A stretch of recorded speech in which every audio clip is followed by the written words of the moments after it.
Terima kasih Anda masih bersama kami di Political Show. Dugaan pemerasan oleh Ketua KPK Firly Bahuri naik ke tahap penyidikan meski tanpa penetapan tersangka. Beredar foto pertemuan Ketua KPK dengan Syahrul Yassin Limpo di Gor Bulu Tangkis menjadi bahan laporan ke Polda Metro Jaya. Sementara di gedung KPK bergulir kencang, Syahrul Yassin Limpo sudah ditetapkan menjadi tersangka, namun KPK belum juga mengumumkan apakah ini ada kaitannya dengan penyidikan kasus dugaan pemerasan oleh Ketua KPK. Tensi KPK dan Polri memanas. Mungkinkah ini menjadi cicak versus buaya jilid selanjutnya? Adu perkara Syahrul Yassin Limpo versus Ketua KPK. Malam ini kita akan membahasnya dengan narasumber yang hadir di studio. Saya perkenalkan satu-satu, ada yang paling kanan pengacara dari Syahrul Yassin Limpo, Bang Febri Diansyah. Selamat malam Bang Febri. Selamat malam Rifana. Oke, terima kasih sudah hadir. Ada Wakil Ketua Komisi 3 sekaligus Bendahara Umum Partai Nasdem, Bang Ahmad Sahroni. Selamat malam Bang Roni. Selamat malam. Dan ada Guru Besar Hukum Pidana UPH, Profesor Jamin Ginting. Selamat malam Prof Jamin. Selamat Saya harus komplit ini manggilnya Prof Jamin. Dan bergabung melalui sambungan virtual ada Wakil Ketua KPK periode 2015-2019, ada Pak Saud Situmorang. Selamat malam Pak Saud. Hi everybody, how's life? Good? Oke, terima kasih Pak Saud. Life is good Pak, tapi it's really hot akhir-akhir ini. Dan juga bergabung melalui sambungan telepon ada juru bicara KPK Ali Fikri. Selamat malam Mas Ali. Selamat malam Mbak Rifana. Suara terdengar Mbak Rifana? Sorry, saya lagi di jalan. Suaranya bagus, yang penting Mas Ali udah bergabung karena penting ini dari juru bicara KPK. Dan seperti biasanya kita mengundang teman-teman perwakilan dari mahasiswa karena teman-teman mahasiswa ini adalah elemen yang cukup penting ya, yang harus bisa bersuara pada tahun politik 2024. Dan bergabung melalui sambungan virtual ada Badan Eksekutif Mahasiswa Universitas Udayana Bali. Saat malam teman-teman dari Bali. Ini saya suka banget nih kalau teman-teman Udayana nih bagus-bagus, kritis-kritis pasti nanti. Oke, nanti teman-teman boleh bertanya, menyatakan pendapat ataupun mengkritik juga boleh ya. Saya akan langsung memutarkan ini, ada satu pernyataan yang kemudian membuat heboh. Nah, ini pernyataan ini kita putarkan, kita dengarkan sama-sama, baru nanti saya tanya ke Bang Febri. Silakan. Bahwa dia sudah tersangka, ya saya sudah dapat informasi. Malah sejak kalau expose-nya itu kan udah lama ditawan tersangkanya, tapi resminya ketersangkaannya itu ya sudah dikeluarkan lah. Kapan Pak tersangka? Nanti tanya ke sana aja. Itu tadi pernyataan dari Menko Polhukam Mahfud MD yang menyebut bahwa Syahrul Yassin Limpo sudah menjadi tersangka kasus korupsi di KPK. Pertanyaan saya ke Uda Febri ya, apakah klien Anda sudah tahu bahwa dirinya menjadi tersangka di KPK ataupun sudah ada surat panggilan? Surat panggilan sejauh ini dari informasi yang kami terima itu belum ada ya. Oke. Kalau proses penyidikan sudah berjalan kita semua tahu. Karena memang kalau KPK sudah melakukan penggeledahan itu berarti tahapannya sudah di penyidikan.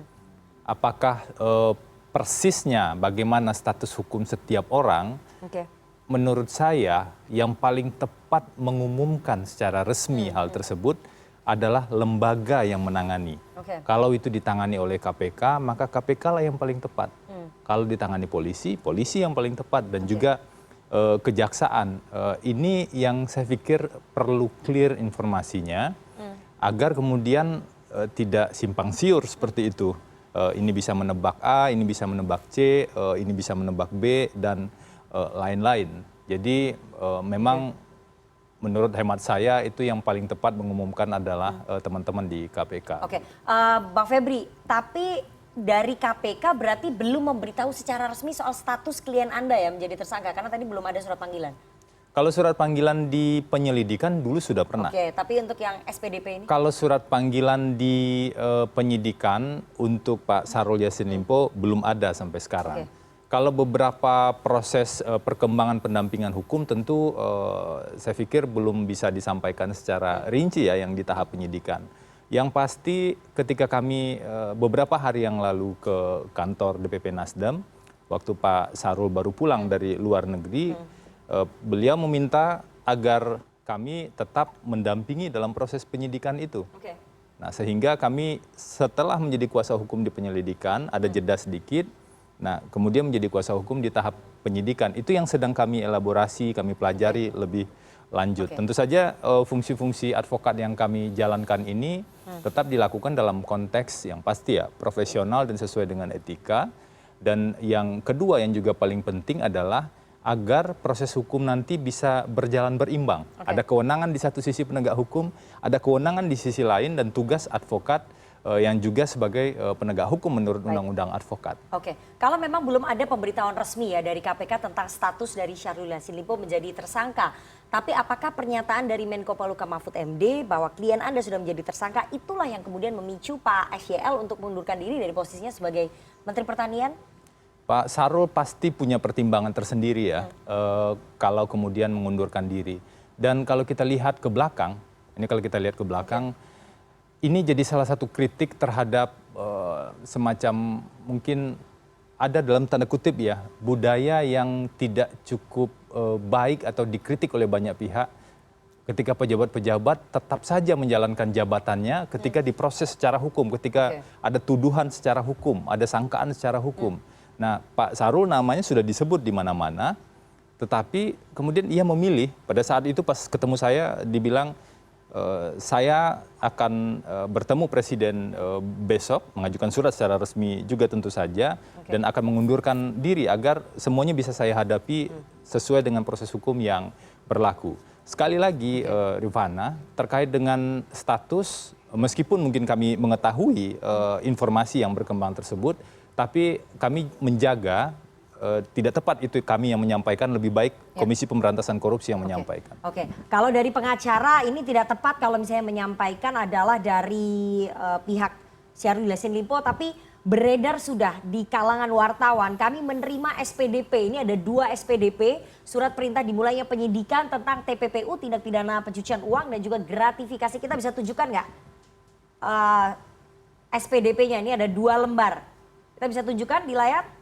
SPDP yang dimiliki oleh media termasuk CNN Indonesia, ini di sini tertulis jelas surat perintah dimulainya penyidikan dan itu ditandatangani tanggal 27 September 2023 oleh Asep Guntur yang merupakan Direktur Penindakan ya di KPK ya. Deputi Bidang Penindakan di KPK dan Eksekusi. Oke, kita sudah bisa lihat ya di situ ya. Di layar sudah bisa lihat. Oke. Kita mungkin bisa lihat ini di belakang SPDP-nya jelas, gratifikasi dan juga tindak pidana pencucian uang ditandatangani oleh Deputi Bidang Penindakan dan Eksekusi oleh Asep Guntur. Saya mau langsung ke Mas Ali Fikri ya. Mas Ali Fikri, ini beredar di kalangan wartawan SPDP 2 lembar, gratifikasi dan juga TPPU. Di situ tertulis jelas bahwa statusnya Syahrul Yassin Limpo adalah tersangka dan Menko Polhukam Mahfud MD juga sudah mengatakan bahwa statusnya Syahrul Yassin Limpo adalah tersangka. Pertanyaan saya Mas Ali Fikri ya, kenapa KPK tidak kunjung mengumumkan statusnya SYL ini? Jadi sederhananya begini aja Mbak Rifana. Kalau kemudian KPK mengumumkan dan tidak mengumumkan itu apa sih konsekuensinya? Konsekuensinya jelas dong Pak Ali Fikri, ini supaya tidak membingungkan publik apa sebetulnya yang sedang dilakukan oleh KPK karena ini sudah menyebar informasinya. Jadi gini, kalau hanya masalahnya membingungkan publik itu bukan urusan hukum, itu bukan urusan yuridis, ya kan? Kami ini penegak hukum, tentu di dalam melaksanakan tugas-tugasnya harus patuh pada aturan-aturan hukum, gitu, ya. Nah, sebenarnya gampang. Kalau seseorang sudah menunjuk penasehat hukum, itu pasti bukan saksi. Kalau hukumnya, hukum acara pidananya, itu saksi nggak mungkin dia menunjuk pengacara. Oke. Itu kan sudah jelas, sama aja kalau sudah diumumkan kan. Kalau memang tujuannya supaya tidak bingung gitu kan. Oke, berarti dengan kata lain, tapi KPK nggak mengumumkan ataupun belum mengumumkan itu, ini persoalan strategi yang kemudian KPK kembangkan saat ini. Begitu ya. Oke Mas Ali, berarti dengan kata lain di dalam proses penyidikan yang ini berbeda dengan di penegak hukum lain, di kejaksaan dan di kepolisian. Kalau di KPK, Mbak Rifana, ketika naik pada proses penyidikan itu sudah pasti ada tersangkanya. Itu undang-undang KPK-nya dan SOP-nya begitu. Tapi dan kepolisian ketika mengumumkan pada proses penyidikan belum tentu saat itu sudah ada tersangkanya. Nanti dalam perjalanannya bisa jadi juga ada tersangkanya dengan menetapkan tersangka. Gitu. Oke. Dengan nanti ada Oke. surat perintah penetapan tersangka. Oke, Itu beda. Mas Ali. Jadi biasanya kalau bahasa umumnya adalah ada penyidikan umum gitu. Jadi ketika melakukan penyidikan belum ada tersangkanya. Tapi kalau di KPK, ketika naik penyidikan, sudah pasti ada tersangkanya. Persoalannya, kok KPK kamu, kan ini kan persoalan strategi bagaimana kami harus menyelesaikan perkara itu. Jadi bukan memenuhi keinginan dari Mbak Rifana supaya nggak bingung. Sebenarnya Oke. kalau Mbak Rifana nggak bingung, yang menunjuk penasihat hukum itu sudah pasti bukan saksi. Ya. Tanya aja Mas Febri. Ya. Dia sebagai kuasa saksi atau kuasa tersangka? Itu saja kalau Mbak Rifana pengen nggak bingung. Oke, Mas Ali, ini bukan masalah saya aja yang bingung karena ini dokumennya SPDP-nya sudah menyebar ke media, kemudian Menko Polhukam sudah bicara, padahal itu yang informasinya harusnya disampaikan oleh KPK. Jadi kemudian publik bertanya-tanya kenapa KPK tidak kunjung maju mundur mengumumkan soal status tersangka, apalagi ini sekelas menteri, Mas Ali. Aspek hukumnya, makanya justru kami sudah memenuhi kewajiban memberitahukan kepada tersangka. Berupa surat pemberitahuan dimulainya penyidikan SPDP. Kami pastikan para tersangka yang sudah ditetapkan oleh KPK sudah terima itu surat SPDP-nya. Oke, Mas Ali, saya butuh konfirmasi Anda ya. Berarti surat SPDP yang kami tampilkan ini itu memang betul ya? Dan itu sudah diterima oleh Itu bukan para untuk tersangka? konsumsi publik, Mbak Rifana. Oke. Aturan hukumnya itu hanya harus disampaikan kepada para tersangka. Dan itu Sehingga Anda... apa yang kemudian beredar itu, kenapa kami tidak mengkonfirmasi, kita kan harus tanya kepada tersangkanya yang menerima, apa betul suratnya sama dengan itu atau tidak. Oke. Kan begitu. Oke, para tersangka sudah menerima SPDP itu ya, KPK bisa memastikan. Saya mau tanya ke Bang Febri, sudah diterima? Sudah menerima ya, sudah menerima SPDP-nya SPDP sudah itu. diterima? Saya pikir kalau kami tidak bisa mengkonfirmasi ya beberapa perkembangan-perkembangan yang terbaru tersebut karena bagaimanapun juga kami menghormati KPK juga yang sedang bekerja saat ini. Kalau ada surat, itu kan kop suratnya jelas ya. Ya. Meskipun Mas Ali tadi tidak mengkonfirmasi, tapi kop suratnya bisa Jelas. dibaca secara jelas. Kalau ada surat-surat yang berasal dari lawyer, pasti patut kami yang mengkonfirmasi itu. Tapi kalau suratnya bukan berasal dari kami, tentu saja kurang elok. Memang ini bukan soal hukum. Ada benarnya yang disampaikan oleh Mas Ali tadi. Namun dalam konteks informasi di publik mungkin relevan juga ada pertanyaan-pertanyaan tersebut. Apalagi pengumuman seolah-olah dilakukan oleh menteri yang lain seperti itu. Gitu kan. Tapi tentu saja kami sebagai kuasa hukum dalam konteks menjalankan tugas ini, itu dalam konteks tetap penghormatan, menghargai teman-teman penyidik yang sedang bekerja. Meskipun mungkin perlu saya jelaskan juga sedikit, sebagai advokat, orang bisa memberikan kuasa atau meminta bantuan advokat itu di berbagai tahapan. Kadang-kadang ada orang yang ingin melaporkan ke penegak hukum, dia menunjuk advokat. Ada yang ketika baru dipanggil di tahap dumas atau penyelidikan karena dia ingin berdiskusi secara hukum, dia juga bisa menunjuk advokat. Jadi cukup luas sebenarnya. Itu baru bicara litigasi. Belum bicara non-litigasi yang tidak berperkara di pengadilan misalnya. Jadi kalau di Undang-Undang Advokat memang cukup luas sebenarnya tugas-tugas yang bisa dilakukan itu. Oke. Sebelum saya ke Bang Roni ya, saya mau ke Pak Saud dulu sebagai mantan pimpinan KPK. Pak Saud, kenapa kemudian KPK terkesan maju mundur dalam pengumuman tersangkanya Pak Syahrul Yassin Limpo? Tadi pembelaannya Bang Ali Fikri, juru bicara KPK, bahwa ini adalah strategi. Tapi Anda melihat ada terkesan maju mundur nggak dalam pengumuman tersangka? Ada motif politik nggak di belakangnya ini Pak Saud? Anda melihat? Apalagi ini yang dijerat sekelas menteri loh.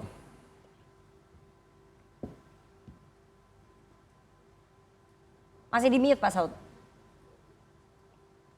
Jadi kalau melihat dari sekarang ini kan ini ada 3 case ya.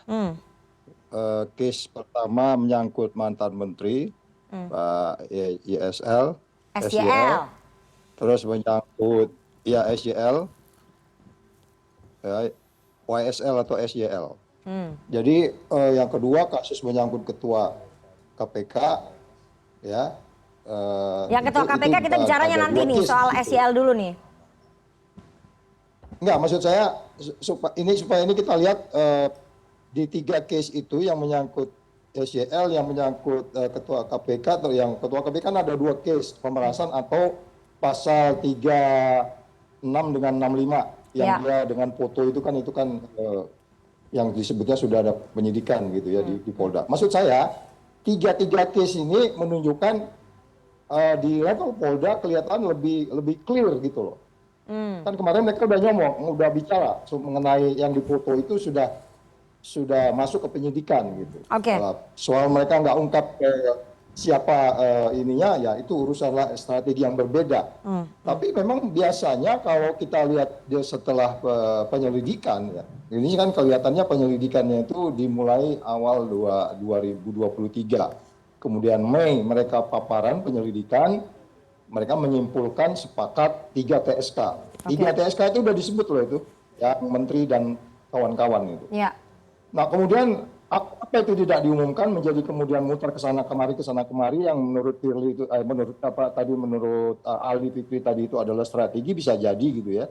Nah, ini yang membedakan dulu ketika saya di sana. Kalau kita ke sana tuh begitu penyelidikan masuk ke penyidikan, oke, itu umumkan aja udah. Terus kemudian nangkepnya memang belakangan, biasanya nggak langsung ditangkap ya. Nah, orang terkejut dulu, dia tenang dulu beberapa hari, kemudian penyidik memutuskan udah kita mulai tangkap, tahan atau dan seterusnya. Jadi maksud saya kalau kita bicara pemberantasan korupsi harus efektif dan efisien, apa yang dilakukan KPK sekarang ini menjadi tidak efektif, tidak efisien dan menimbulkan kecurigaan. Sehingga kenapa itu? Pertama, memberantas korupsi itu Anda harus transparan, Anda harus akuntabel, Anda harus bebas dari konflik kepentingan. Tiga hal ini menyeliputi kasus ini gitu. Sehingga saya mengatakan ini lebih banyak soal politiknya gitu. Kalau kita lihat aja ya, kalau surat aduannya mulai tahun 2021, kemudian ada peristiwa uang itu Oktober 2022, ya kan? Pada bagian lain itu Juni sudah diputuskan dari penyelidikan itu ada 3 TSK, tapi kemudian katanya Satgasnya minta tanda tangan, tidak ditandatangani, akhirnya ditandatangani itu sekitar 26 September tadi disebutkan di dalam surat yang Mbak Rifana sampaikan itu 27 September atau 26 September. Itu kan cukup jauh tuh, iya nggak? Dari expose bulan Juni sampai September itu aja udah menimbulkan banyak kecurigaan. Jadi maksud saya, ya udah kita udah tahu semua lah ini ada apa di balik ini, begitu loh Mbak Rifana. Jadi muatan politisnya sangat kuat dan menimbulkan kecurigaan publik ketika KPK tidak kunjung mengumumkan ya status dari Syahrul Yassin Limpo. Pak Saud, Mbak Rifana, kalau kamu mengambil 1 sampai 7 yang namanya konflik of interest dalam kaitan politisasi di kasus ini, ada 7 di kepala saya, bisa 10, bisa 20. Tapi yang paling atas itu adalah adanya satu perbuatan yang tidak konsisten. Nah itu politiking itu udah mau debat berapa hari juga pakai begitu. Perbuatan yang tidak konsisten ini dilakukan oleh KPK sekarang begitu, Pak Saud? Oh iyalah, itu kan udah yang satu bilang harus segera diekspos, terus kemudian meminta data pangan nggak ditandatangani. Ini saya lagi sumber saya terbuka loh ya. Kalau kategori intelijen itu sumber terbuka itu C3 gitu. Tapi ini kan kita analisis nih. Kita bukan dalam rangka menghakimi. Ini kan dalam rangka praduga tidak bersalah. Nanti kita lihat aja bagaimana. Tapi maksud saya ada banyak mosaik-mosaik yang menggambarkan mereka nggak konsisten dan itu indikator politiking. Saya mau ke Bang Roni. Bang Roni sebagai Wakil Ketua Komisi 3 mitra kerjanya KPK dan juga Bendahara Umum Partai Nasdem. Tadi Pak Saud mengatakan bahwa ini menimbulkan kecurigaan publik ketika KPK tidak kunjung mengumumkan status seorang menteri. Apakah itu menjadi tersangka atau tidak ya? Padahal sudah banyak yang mengatakan ini menjadi tersangka. Muatan politisnya juga sangat tinggi. Anda melihat bahwa memang seperti itu?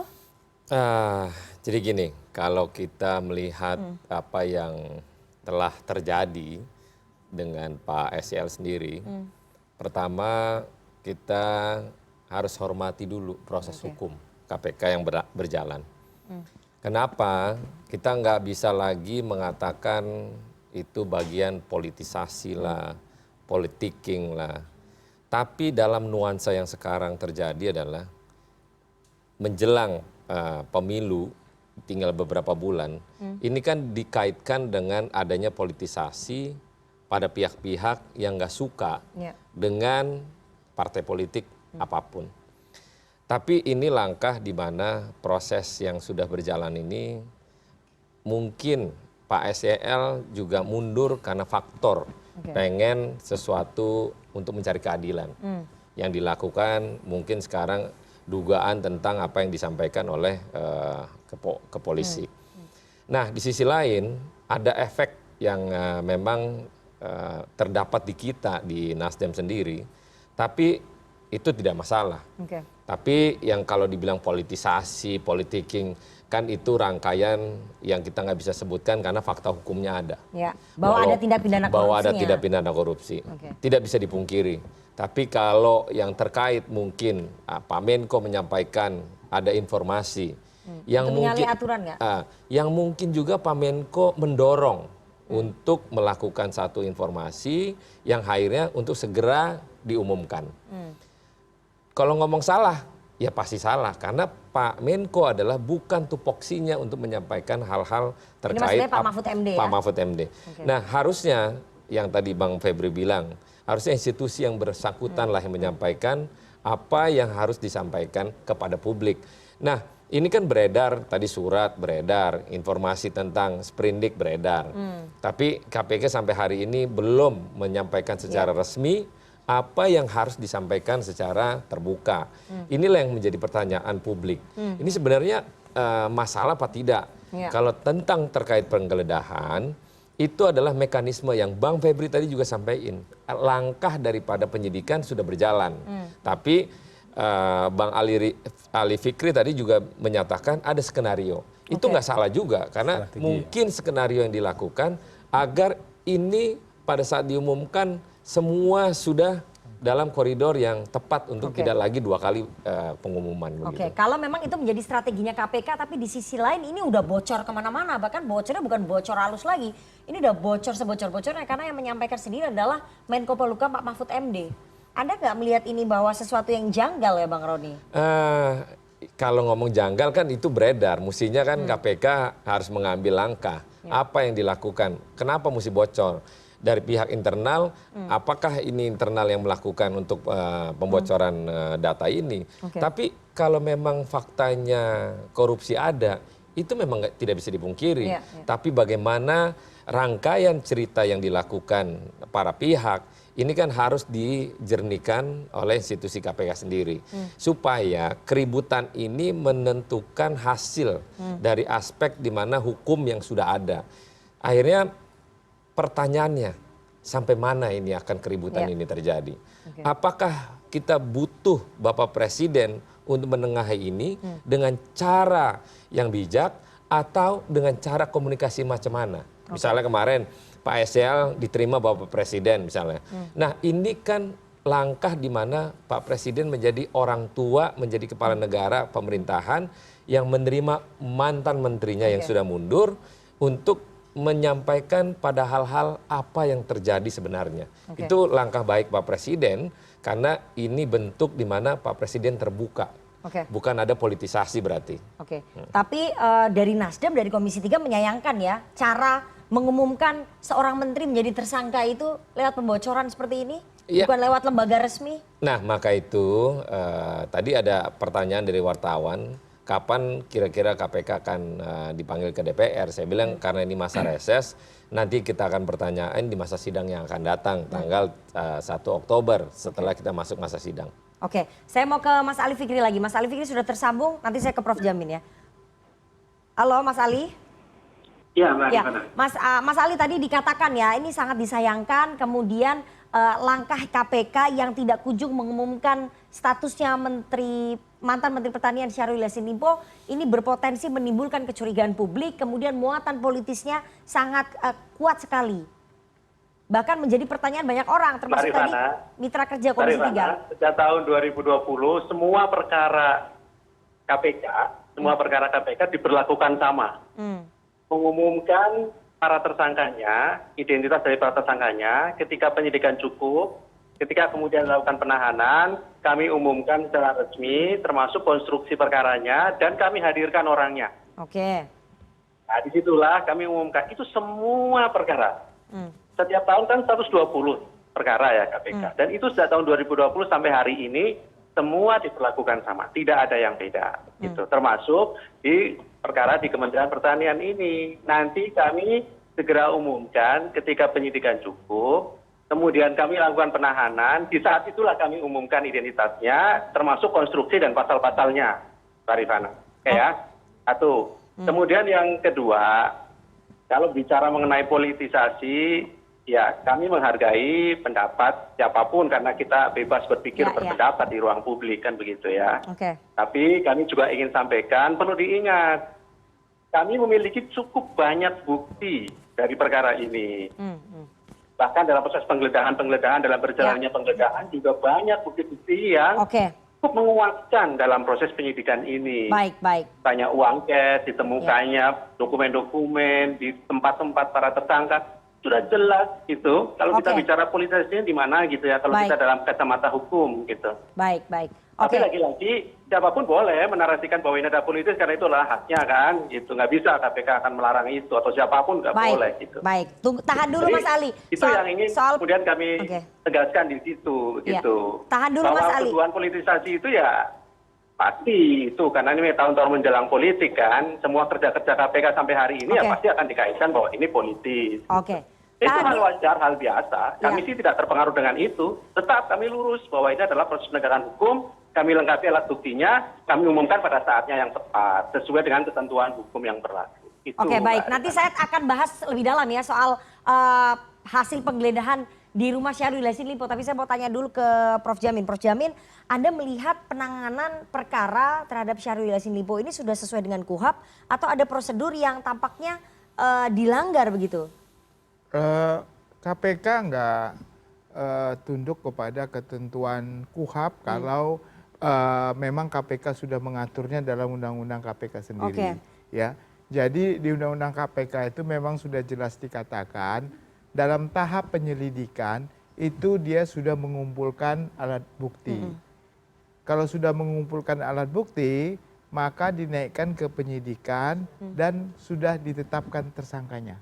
Jadi dalam tingkat penyidikan itu memang seperti Ali Fikri bilang sudah ada tersangkanya. Nah kalau sudah ada tersangkanya sehingga hal yang berikutnya apakah tersangka ini akan ditahan atau tidak ditahan. Nah kalau tadi sudah dikatakan ditahan tentu dia akan ada pengumuman terkait tersangka. Apa yang kita lihat saat ini yang tadi katakan dilema kenapa di publik sudah ada surat SPDP. SPDP itu kan 7 hari sejak dimulainya penyidikan. Wajib itu disampaikan kepada para pelaku, tersangka dan juga kejaksaan ya.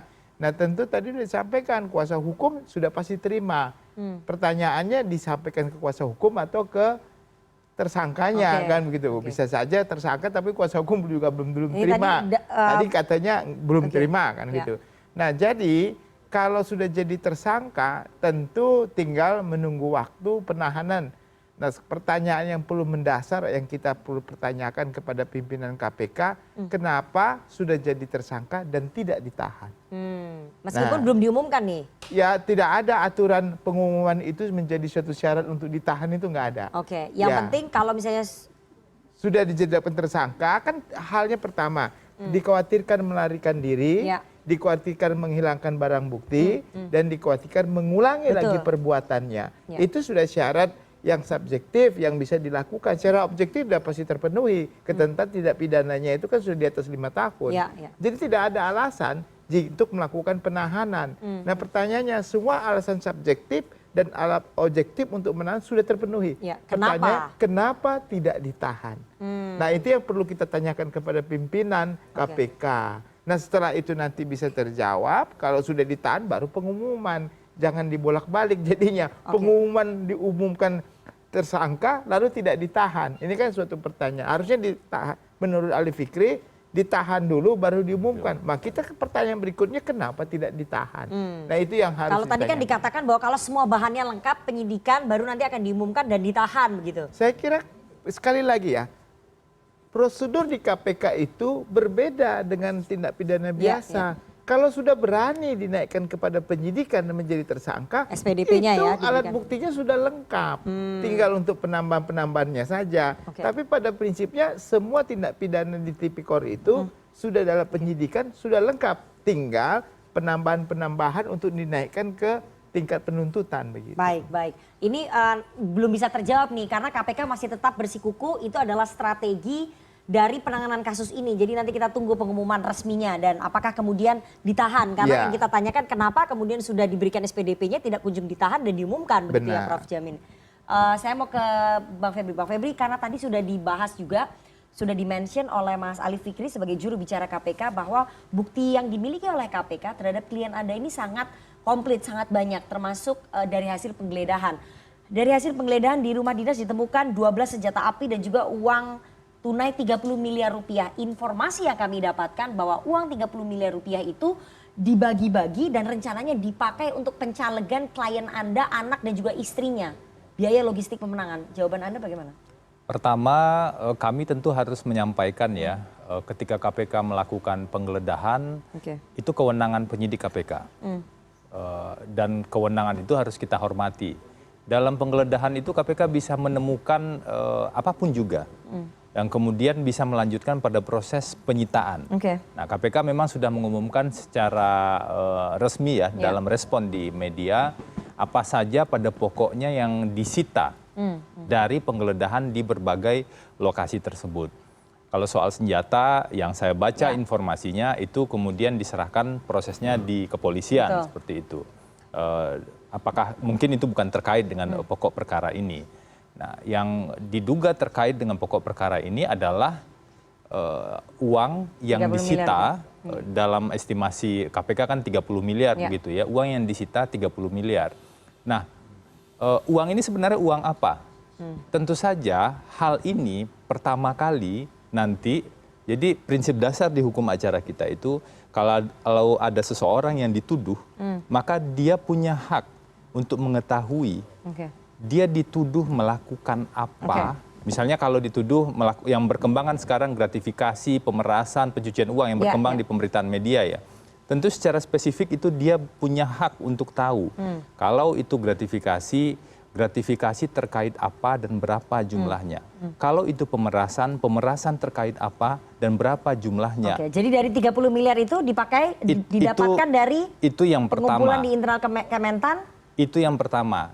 Dan sampai sekarang Pak Syahrul Yassin Limpo dalam tahap penyidikan ini belum pernah dipanggil. Apakah dipanggil misalnya dalam minggu ini, terakhir saya cek tadi belum ada surat panggilan meskipun sudah. Tapi pengakuan klien Anda bagaimana Bang Febri? Dilarang saya kalau harus membicarakan tentang bagaimana komunikasi saya dengan klien. Itu jadi diatur uang ini jelas di dikumpulkan Undang-Undang dari Advokat. Kementerian Pertanian untuk biaya pencalegan tentu klien itu Anda, harus istri dan anaknya. diverifikasi nanti. Pertama yang verifikasi siapa? Penyidik yang memverifikasi. Ini uang terkait apa? Kalau dalam logika berpikir penanganan kasus korupsi yang saya ketahui, kalau ditemukan misalnya sebuah bukti berupa uang akan dilihat ini uang asalnya dari mana? Uang ini punya siapa? Punya orang yang punya rumah atau punya orang lain yang dititipkan di sana? Atau seperti apa? Karena Pak Syahrul kan pada saat itu tidak berada di rumah. Kemudian barulah bicara kaitannya uang ini dengan, kalau gratifikasi dengan jabatan. Kalau pemerasan dengan harus ada aspek paksaan.